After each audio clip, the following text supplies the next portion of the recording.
Birds are literally falling out of the sky.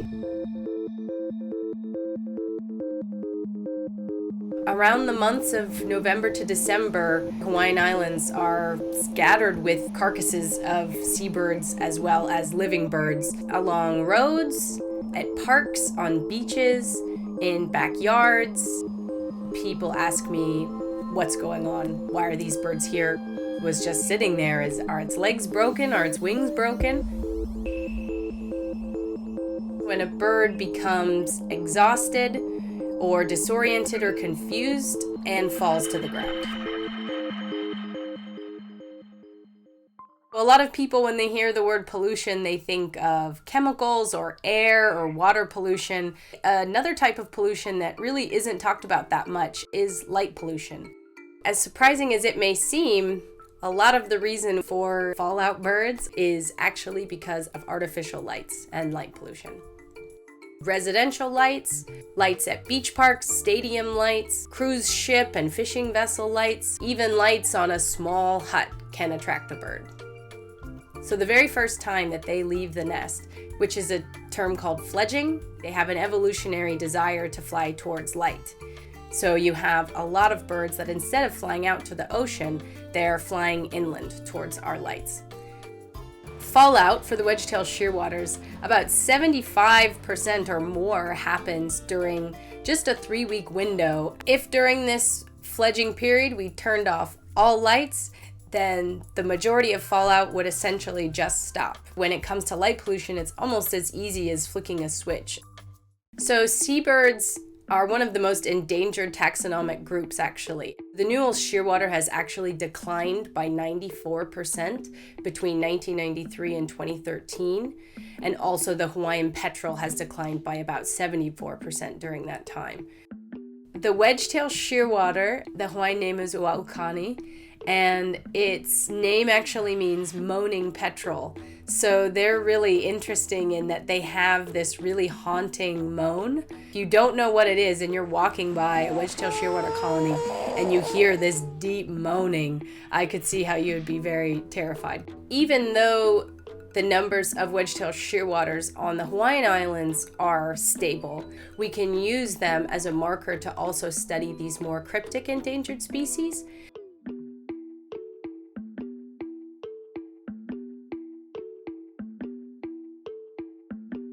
I found that 94% of all carcasses or live birds from fallout were within 25 feet of an artificial light source. And we were also able to see that fallout was most significant based upon its relation to a colony. So within 5 kilometers of a colony was where we found the most fallout, which should be the first place to focus our attention.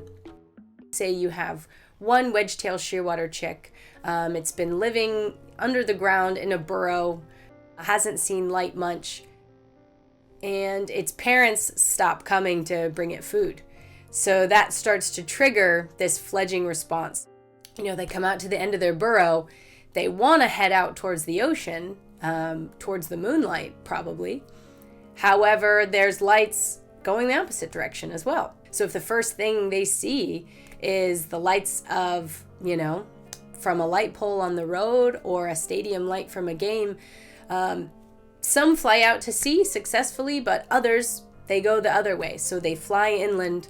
Once inland, and this super light saturated environment, everything around them is light. They don't really have a path to follow. So I imagine they can just circle and circle and circle, not knowing which way to go, essentially flying blind, and either become exhausted and fall to the ground, or collide with a structure and fall to the ground.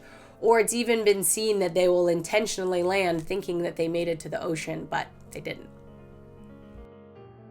So once on the ground, these seabirds are often not able to take flight again because they require wind. They can be found dehydrated with broken necks, broken wings or legs. Also sometimes perfectly healthy, just sitting there looking around a little confused. Hopefully they can be recovered or take off again before a mortality event occurs.